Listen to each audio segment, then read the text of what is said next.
her true story from Nevada. They said I was just a burden, so I handed them the mortgage papers and walked away. The Nevada sun has a way of bleaching things. It bleaches the color from the landscape until the mountains in the distance look like old bones, and it bleaches the hope from a person's heart if you let it. For years, I had let it. I had become as faded and quiet as the dusty sagebrush that grew untended by the side of the road. My name is Margaret Evans, and for the last 7 years of my life, my world had shrunk to the 4 walls of a house I no longer recognized, in the company of a daughter who no longer saw me. It was a Tuesday, the day the garbage was collected, which meant it was also the day I stripped the beds and washed the linens. Sarah, my daughter, liked the sheets changed twice a week. She'd read it in some lifestyle magazine, Better Homes, Gardens, or one of those glossy publications that promised perfect lives through perfect thread counts. The smell of clean laundry, she claimed, created an atmosphere of calm productivity. I never told her that the scent she loved so much was just a mixture of detergent, bleach, and my own aching hands working through another endless cycle of domestic maintenance. I pulled the last pillowcase from the dryer, its heat a small comfort against my skin. The laundry room had become my sanctuary in recent years, the one place in the house where the hum of machinery drowned out the silence of my invisibility. The house was quiet. Mark, my son-in-law, was at the office where he worked as a mid-level manager for a logistics company called Desert Springs Distribution. A job he spoke of with the kind of weary importance that suggested he was single-handedly keeping the American economy afloat. Every morning, he'd straighten his tie in the hallway mirror and mutter about supply chain optimization and quarterly benchmarks, as if these phrases were incantations that might transform his mundane existence into something meaningful. Sarah was at her yoga class, a twice-daily ritual that she said kept her centered. Hot yoga at 10 in the morning, restorative yoga at 6 in the evening. She had memberships to 3 different studios, Breathe Deep, Lotus Flow, and Sacred Sun because, as she explained to anyone who would listen, each practice serves a different aspect of my spiritual journey. I folded the king-sized fitted sheet, a task that always felt like wrestling with a ghost. My ghost, I suppose. My husband, Frank, and I had bought this king-sized bed 21 years ago after our first and only trip to Las Vegas for our 25th wedding anniversary. We'd won $300 at the penny slots and felt like millionaires. A bed big enough for our dreams, Maggie, he had said, and for a long time it was. Now, the dreams were gone. The bed belonged to Sarah and Mark. The house belonged to them, too. Or so they believed. I carried the stack of warm laundry upstairs, my arthritic knees protesting each step. The hardwood floors Frank and I had installed ourselves in 1998 creaked under my feet, the same creak that used to announce Sarah's midnight returns during her teenage years, the same creak that had comforted me during sleepless nights after Frank's diagnosis. Their bedroom door was ajar. A new painting hung on the wall, a swirl of abstract gray and gold that cost more than I used to spend on groceries in 3 months. It had replaced the watercolor of Lake Mead Frank and I had bought on that same anniversary trip. Sarah had put it in the garage 2 weeks ago without a word, relegating our memories to the same dusty corner where Christmas decorations went to die. It just felt dated, Mom, she'd said later, when I finally worked up the courage to ask. We're going for a more modern, minimalist aesthetic. Marie Kondo says that objects should spark joy, and that painting was just heavy energy, you know? Minimalist. That's what I had become. The bare minimum of a person, occupying a corner of their world like a piece of furniture they'd inherited but couldn't quite bring themselves to donate. I made their coffee in the morning dark roast for Mark, a splash of oat milk for Sarah, served in the expensive ceramic mugs they'd registered for at their wedding 5 years ago. I did their laundry, separating the delicates, treating the stains, folding everything with the precision of a retail display. I tended the small garden in the backyard, coaxing stubborn tomatoes and basil from the dry Nevada soil, talking to the plants the way I used to talk to Sarah when she was small and still listened. I cleaned the granite countertops until they shone, wiped away the smudges their fingers left on the stainless steel refrigerator, and collected the empty wine glasses they left in the living room at night, always exactly 2 glasses, never an invitation for a third. I was a fixture, a function, a quiet hum of domestic maintenance they had long ago stopped noticing. They didn't have to thank me. I was family. I was just there. The silence of the house was broken by the sound of Sarah's hybrid Prius pulling into the driveway, a car she'd bought to make an environmental statement, though she drove it to yoga classes that were less than a mile from home. A few minutes later, she walked into the kitchen, her cheeks flushed, her blonde hair pulled back in a tight ponytail secured with a designer scrunchie that cost $45. She didn't greet me. She went straight to the refrigerator and pulled out a bottle of coconut water, the expensive kind from Whole Foods that promised to restore electrolytes and spiritual balance. "Mark is bringing a client home for dinner tonight," she announced, her back to me as she scrolled through her phone. "A big one, from Scottsdale. Gordon Properties. They're thinking about expanding their warehouse operations to Nevada. I need everything to be perfect."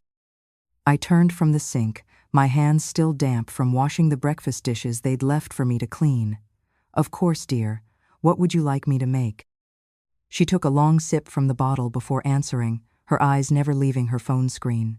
Some social media post about mindful living had captured her attention. The irony was lost on her. She turned, leaning against the counter, and gave me a look that was meant to be patient, but landed as condescending.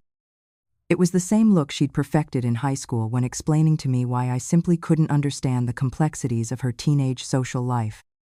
"Actually, Mom, I was thinking maybe you could just stay in your room tonight. Mark and I will handle dinner. We'll probably just order in from that new Italian place downtown Bella Knot.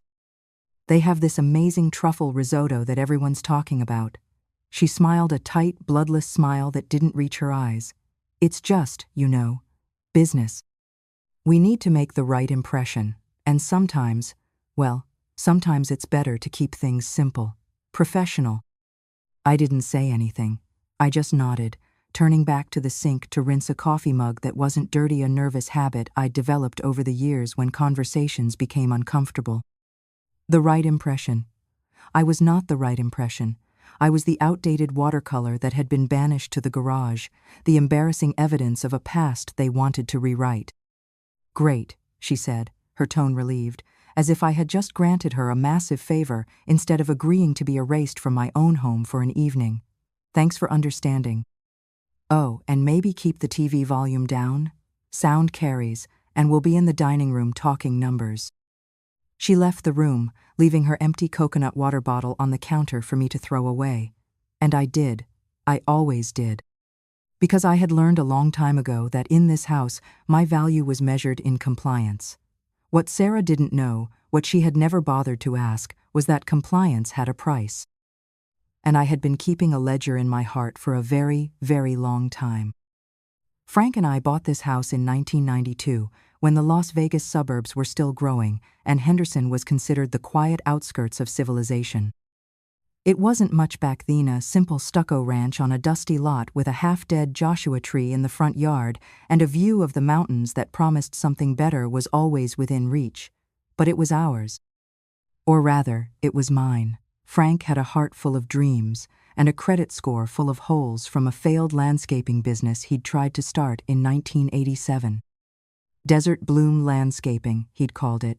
He'd had visions of transforming the harsh Nevada landscape into something beautiful, of creating oases in the suburban desert.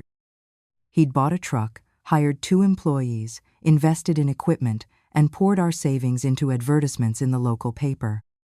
But Las Vegas was a fickle market then, caught between boom and bust, and homeowners were more interested in cheap solutions than artistic vision. Within 18 months, Desert Bloom had withered, leaving behind a trail of unpaid invoices and a credit report that looked like a casualty of war. He was a good man, the best man, but banks don't lend money to good men, they lend money to good risks. They lend money to people with steady employment histories and unblemished credit reports and the kind of financial predictability that Frank's artistic soul had never quite mastered. I was the good risk. I'd worked as a bookkeeper for the Clark County School District for 17 years, starting as a clerk typist fresh out of high school and working my way up through sheer persistence and attention to detail. My record was spotless. My income was steady $32,000 a year, which seemed like a fortune in 1992. My name was the one that made the loan officer at Nevada First Bank nod and slide the papers across his metal desk. Harold Peterson, his nameplate read, and he had the kind of mustache that suggested he took mortgage applications very seriously. So, my name went on the mortgage. Alone. Margaret Evans, primary borrower. We agreed that we would add Frank's name to the deed later, once his credit recovered, once the sting of Desert Bloom's failure had faded from his financial record. But life happened. Sarah went to college at UNLV, studying communications with dreams of becoming a television reporter. The roof needed replacing after a rare Las Vegas hailstorm. Frank's mother got sick with emphysema and needed care. The months turned into years, and we just never got around to it. The mortgage statements came addressed to Margaret Evans, and the house, legally, remained mine. He used to joke about it, especially when he was working in the garden or fixing something that had broken. "I'm just the handyman living in my wife's house," he'd say with a grin, kissing my cheek with hands that smelled of soil and possibility. But we both knew the truth. It was our house. Every payment we made together from our shared checking account. Every nail we hammered together. Every improvement, every repair, every small act of love that transformed a stucco box into a home, we did it together. It was the home where we raised Sarah, where we marked her height on the doorframe in the laundry room with a red ballpoint pen, where we stayed up all night waiting for her to come home from her first prom, where we celebrated her high school graduation with a backyard barbecue for 30 people. It was where Frank taught me to dance to Patsy Cline records in the living room on Sunday evenings, where we argued about money and made up with ice cream from the shop on Water Street, where we dreamed about retirement and grandchildren and growing old together in the desert sunshine. When Frank got sick in 2015, the world tilted on its axis. The cancer was aggressive stage 3 pancreatic, the kind that steals time and hope with equal efficiency. The treatments were expensive, even with his insurance from the county road department where he'd worked for 23 years. Chemotherapy, radiation, experimental treatments in California that required hotel stays and rental cars and meals eaten in sterile hospital cafeterias. Our savings, built carefully over decades of modest living, dwindled to almost nothing within 8 months. It was around that time that Sarah and Mark, then newly married and flush with the confidence of youth, suggested they move in. Sarah had graduated from UNLV with a degree she'd never really used, married Mark 6 months later in a wedding that cost more than our first car, and settled into a life of yoga classes and vague talk about finding her purpose. Mark worked his logistics job and harbored dreams of starting his own consulting firm, though these dreams never seemed to progress beyond late-night conversations and business books he never quite finished reading. "It makes sense, Mom," Sarah had said during one of our Sunday dinners, her voice filled with a practiced sincerity that I would later recognize as manipulation disguised as concern. "We can help with the bills, take care of you and Dad, share the household expenses. We'll be a family, all under one roof, supporting each other through this difficult time." It sounded like a lifeline thrown to a drowning woman. I was so tired, so scared of losing Frank, of losing our home, of facing the future alone. The medical bills were piling up like autumn leaves, and Frank's disability payments covered barely half of what he'd earned working. I agreed, grateful for what seemed like salvation disguised as family loyalty. They moved in with 2 carloads of belongings and immediately began talking about improvements. The kitchen needed updating, they said. The carpet in the living room was dated. The master bathroom could benefit from a renovation. They spoke with the confidence of homeowners, not guests, and I was too overwhelmed with Frank's care to notice the subtle shift in language from "your house" to "the house" to, eventually, "our house." They wanted to help with the mortgage. They suggested we refinance to get a lower rate. To take advantage of their excellent credit score, a credit score built on Mark's steady employment and Sarah's complete lack of financial responsibility, which somehow counted as fiscal conservatism in the eyes of lending institutions. Our current rate was 6.75%, locked in from 1992, when such rates seemed like a blessing. The new rate would be 3.8%, they promised, saving us hundreds of dollars every month. Our lawyer at the time, a kind old man named Robert Henderson, who had handled Frank's will and our few legal matters over the years, advised against it during a consultation in his dusty office on Las Vegas Boulevard. "Margaret, the house is paid down more than halfway," he'd warned, his voice gravelly with age and cigarettes. "You're in a strong position. You have equity, you have stability. Don't give up your leverage for a few percentage points. Sometimes the devil you know is better than the devil you don't." But Sarah was insistent, and Frank was weak, and I was tired. She had spreadsheets, printed from Mark's computer, showing how much money we would save. She had brochures from Nevada First Bank promising streamlined service and competitive rates. She had arguments about responsible financial planning and taking advantage of market opportunities. A compromise was reached, though I now understand it was no compromise at all. It was a carefully orchestrated manipulation. We would refinance, but because the house was solely in my name, because my 17-year employment history with the school district made me the most attractive borrower, I had to remain the primary borrower. They would be added as secondary borrowers, their good credit bolstering the application. They would make the monthly payments directly into a dedicated account, a new checking account opened specifically for this purpose, and the automatic debit would continue to come from my name to the bank. The paperwork was extensive, requiring signatures on dozens of documents I barely understood. Mark explained each one with the patient tone of someone who had clearly done his research, pointing out clauses about shared responsibility and payment obligations. Sarah nodded along, occasionally asking questions that demonstrated her thorough understanding of the arrangement. I signed where they told me to sign, trusting in their competence and their love. They saw it as them paying the mortgage. They saw it as them owning the house, earning equity through their monthly contributions. They talked about our investment and building wealth and securing our family's future. They forgot the fine print. They forgot that their names were an addendum, not the foundation. The foundation was, and always had been, me. Frank passed away 2 years later, on a Thursday morning in March, in the king-sized bed we'd bought in Las Vegas, holding my hand as the sun rose over the mountains we'd watched together for 25 years. His last coherent words to me were a whisper, spoken through morphine and pain, but with perfect clarity. "Be careful, Maggie. Don't let them forget whose house this is." I thought he was just being sentimental, offering a final piece of husbandly advice about maintaining my independence. I didn't realize he was giving me a warning. After he was gone, the shift was subtle at first. The pronoun game began almost immediately. Our house replaced your house in conversation with increasing frequency. My opinions on redecorating were politely ignored, then openly dismissed. The watercolor from Lake Mead disappeared from the hallway. Frank's leather recliner was donated to Goodwill without consultation. My friends stopped being invited over because Sarah and Mark found them a little loud and not really our crowd. Mrs. Peterson from next door, who had brought casseroles during Frank's illness and had been my companion for morning walks for 15 years, was particularly unwelcome. "She's sweet, Mom, but she has such strong opinions about everything," Sarah would say whenever Mrs. Great Peterson called. "And honestly, the way she talks about her grandchildren, it's just a lot of energy, you know?"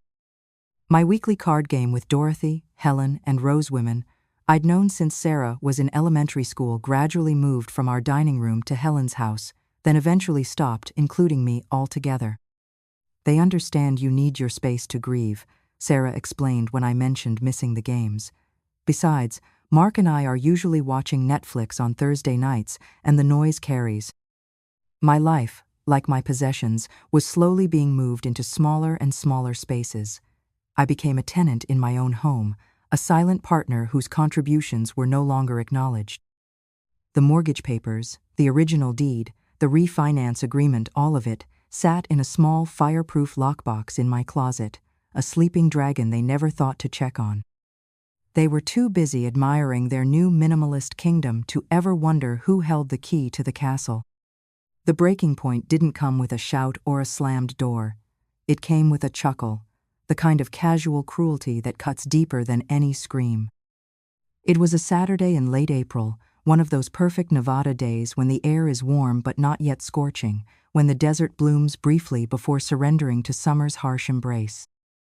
The scent of grilled meat and Sarah's expensive perfume hung heavy in the backyard, mixing with the smoke from Mark's new gas grilla $1,200 behemoth he'd bought without consulting anyone, explaining that entertaining clients requires the right equipment. Mark was hosting his company's annual team-building barbecue, an event he'd volunteered to host in what I now recognize as a calculated attempt to impress his superiors.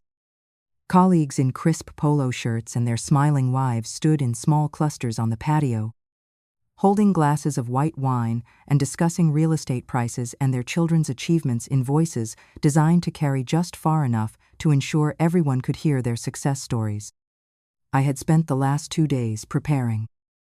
I'd made my famous potato salad the recipe I'd learned from my mother, who had learned it from her mother, involving a secret ingredient of pickle juice and fresh dill that no one had ever been able to replicate.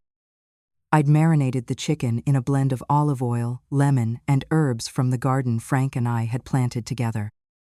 I'd baked 3 dozen lemon poppy seed muffins from scratch, the kind that required separating eggs and folding in ingredients with the patience of a master baker. I moved through the crowd quietly, refilling bowls of chips, offering napkins, clearing empty plates before they could accumulate and create an impression of disorder. I was a shadow in an apron, visible only when someone needed something, invisible the moment their need was fulfilled. The guests were polite but distant, the way people are with service staff: acknowledgement without engagement, gratitude without interest. Mark's boss, a tall man named William Davenport, who carried himself with the confidence of someone who had never doubted his own importance, was admiring the garden, my garden. The one I watered at dawn before the sun got too hot, the one where I talked to the tomato plants like they were old friends, sharing the quiet observations that no one else wanted to hear. The basil was particularly proud this year, growing in thick, fragrant bushes that perfumed the entire backyard. "This place is beautiful, Mark," he said, gesturing with his wineglass toward the neat rows of vegetables and herbs. "You and Sarah have done a wonderful job with it, really transformed the space." Mark beamed, clapping a hand on his boss's shoulder with the easy familiarity of a man who believed his own performance. "Thanks, Bill. We put a lot of work into making it our own. Sarah has such an eye for design, and I've always been handy with outdoor projects."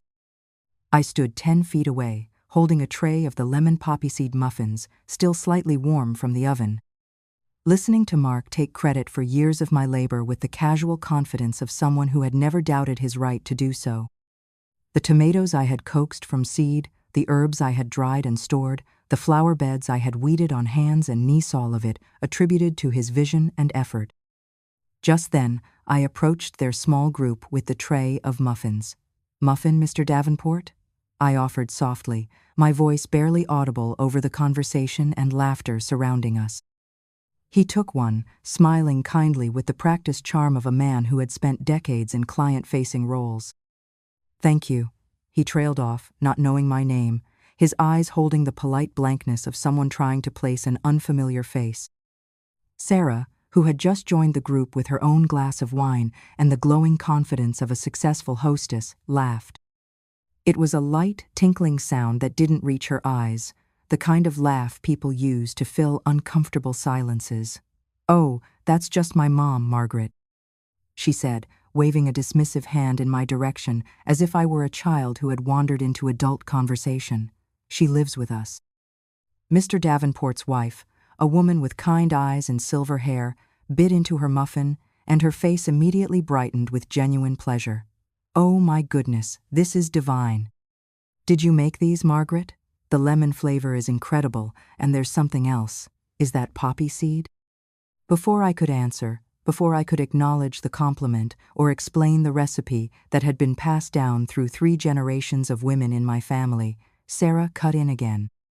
Her voice carried that particular tone I had learned to recognize, playful on the surface, cruel underneath, designed to sound like affectionate teasing while delivering a carefully aimed blow. God, no, Mom doesn't really do much. She's mostly just. You know.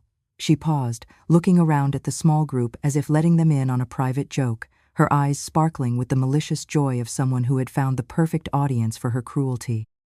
She's a burden, but a beloved one, of course. We take care of her. The laughter that followed wasn't cruel, it was worse. It was uncomfortable, polite, the kind of nervous chuckle people make when they don't know what else to do, when they've been made complicit in someone else's casual cruelty. It landed not like a slap, but like a shovelful of cold, wet earth on a coffin final, suffocating, irreversible. A burden.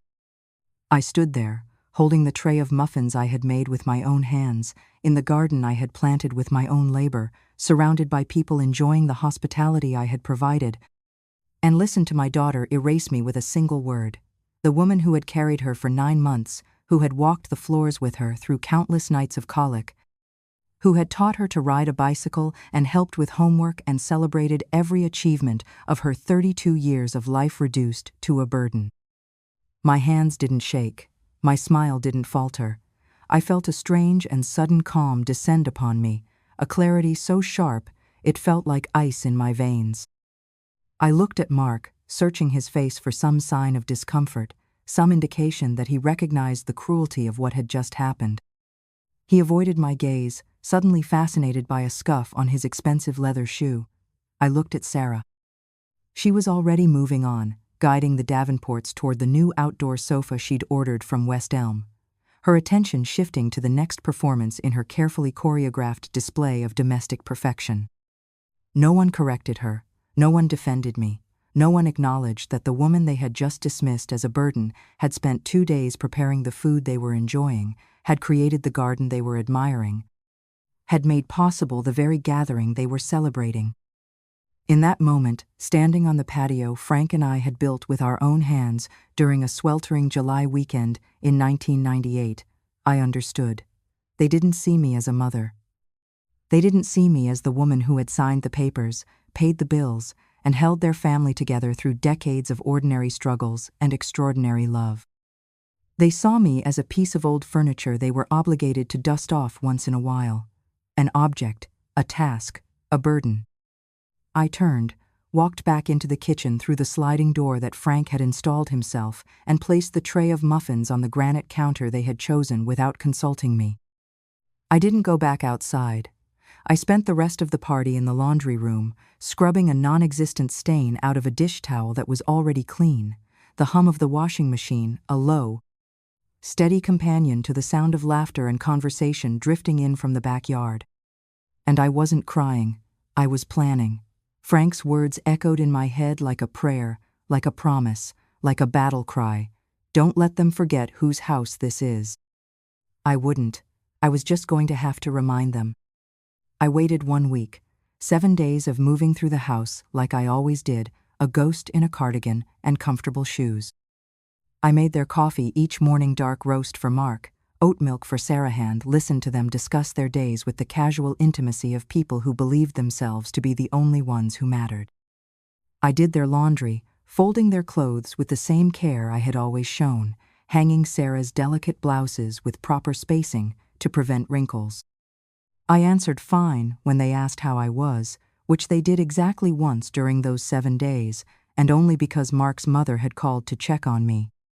I was quiet, compliant, and invisible. They thought the barbecue incident had been forgotten, a minor awkwardness that had passed like a brief summer storm. They didn't know it was a declaration of war. On Friday, they left for a weekend trip to Napa Valley, a much-needed escape, Sarah had called it. Funded by a bonus Mark had received for successfully negotiating a new contract with a client in Phoenix. They would be staying at a boutique hotel called Meadowbrook Inn, which Sarah had found on Instagram and booked immediately, drawn by the promise of wine country luxury and authentic culinary experiences. As their car disappeared down Sunset Ridge Drive, the same street where I had taught Sarah to ride her first bicycle, I went to my room. I didn't pack much. One small suitcase with a few changes of clothes, my toiletries, and the silver-framed photograph of Frank and me on our wedding day, both of us young and hopeful, surrounded by family members who were now gone, believing in a future that had turned out so differently than we had imagined. Then, I went to my closet, knelt down beside the collection of storage boxes that held the remnants of a life that had once felt significant, and opened the small, fireproof lockbox hidden under a stack of old blankets. Inside, nestled between my birth certificate and Frank's military service medals from his 2 years in the Army, was a thick manila folder that had remained untouched for nearly a decade. I pulled it out with hands that were surprisingly steady. The original deed, signed in 1992 when Sarah was still in high school and Mark was a name we had never heard. The first mortgage agreement, detailing the terms of a loan that had been faithfully paid for 25 years. And the refinance paperwork from 2015 with my signature, clear and firm, on the line marked Primary Borrower. Margaret Evans. Not Sarah Evans or Mark Thompson or any combination thereof. Margaret Evans, whose steady employment and spotless credit had made their lives possible, whose name appeared on every relevant document, whose legal ownership had never been questioned or transferred. I slid the folder into my handbaga practical leather bag Frank had given me for Christmas in 2010 and called a taxi. I didn't leave a note. A note would imply I was coming back, that this was a temporary absence requiring explanation or justification. This wasn't a cry for help or a plea for attention. This was an ending. The taxi driver, a middle-aged man named Carlos, who spoke with a slight accent and treated me with the courteous kindness of someone who understood that everyone had a story, took me to a modest, clean hotel on the other side of town. The Desert Rose Inn catered to business travelers and families visiting the university, people in transition who needed temporary shelter while navigating life's complications. I paid for 2 weeks in advance, in cash, money I had been saving from the small Social Security checks that came in Frank's name widow's benefits I had never mentioned to Sarah and Mark. That night, I sat on the edge of the stiff, unfamiliar bed in room 207 and ate a container of vanilla yogurt I'd bought from a vending machine in the lobby. I did not feel sad. I did not feel angry. I felt efficient. I felt like a woman who had finally stopped pretending that silence was the same as peace. The next morning, I called Robert Henderson. He had retired from active practice 3 years earlier, but I still had his personal number written in my old address book in handwriting that had grown shaky with age. When he answered, his voice was gravelly but alert, still carrying the authority of a man who had spent 40 years navigating the complexities of human nature disguised as legal documents. "Margaret," he said, and I could hear genuine concern in his voice. "Is everything all right?" "I'm fine, Robert," I said, surprising myself with how calm I sounded. "But I need your help. I need to call in a debt." We met that afternoon at a small coffee shop downtown called the Daily Grind, the kind of place where retired people gathered to solve the world's problems over bottomless cups of coffee and slices of pie that tasted like childhood. I spread the papers out on the small wooden table between us, each document a piece of evidence in a case I was building against my own family. He put on his reading glasses' wire-rimmed bifocals that made him look like a kindly professor and examined each document with the methodical attention of a man who had learned that the devil lived in the details.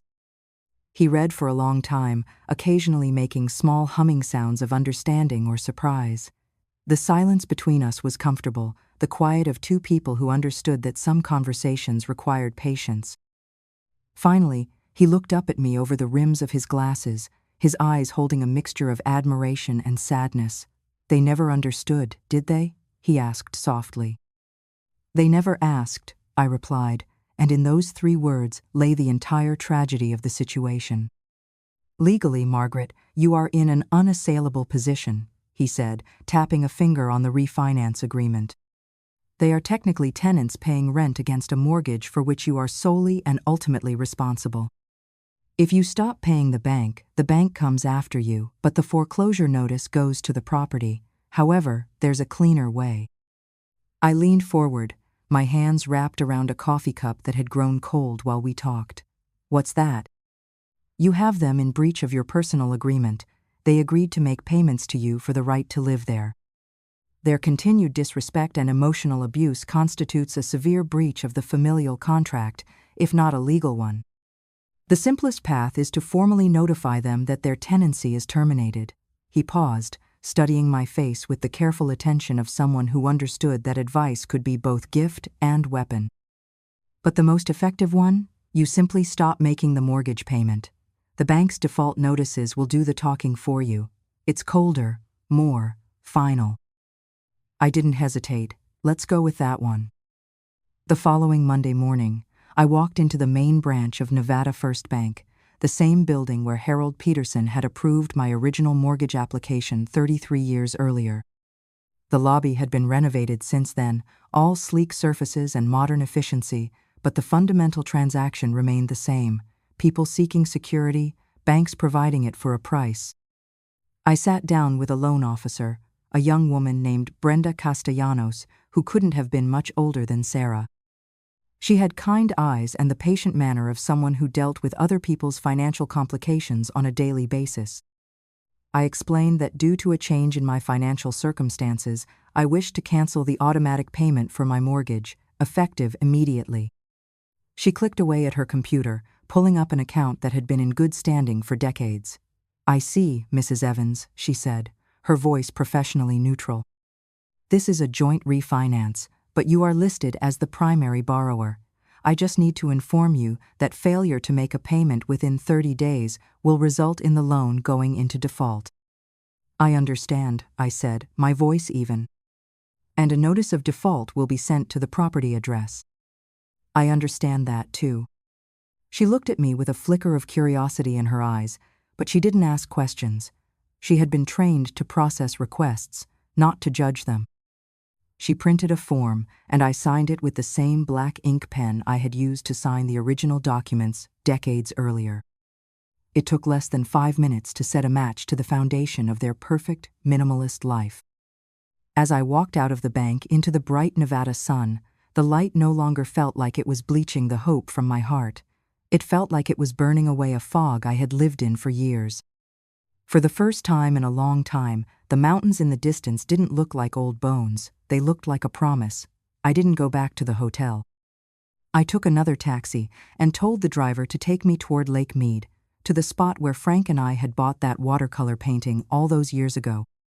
In a week, a certified letter would arrive at the house on Sunset Ridge Drive. A legal document, impersonal and cold, informing the residents that their mortgage was in default. They would call my phone, their voices shifting from confusion to annoyance, and finally to raw panic. They would finally understand that the burden they so casually dismissed was, in fact, the only thing holding up the roof over their heads. And me, I wouldn't answer. I would be somewhere quiet, watching the sun set over the water, finally feeling the weightless freedom of being just Margaret.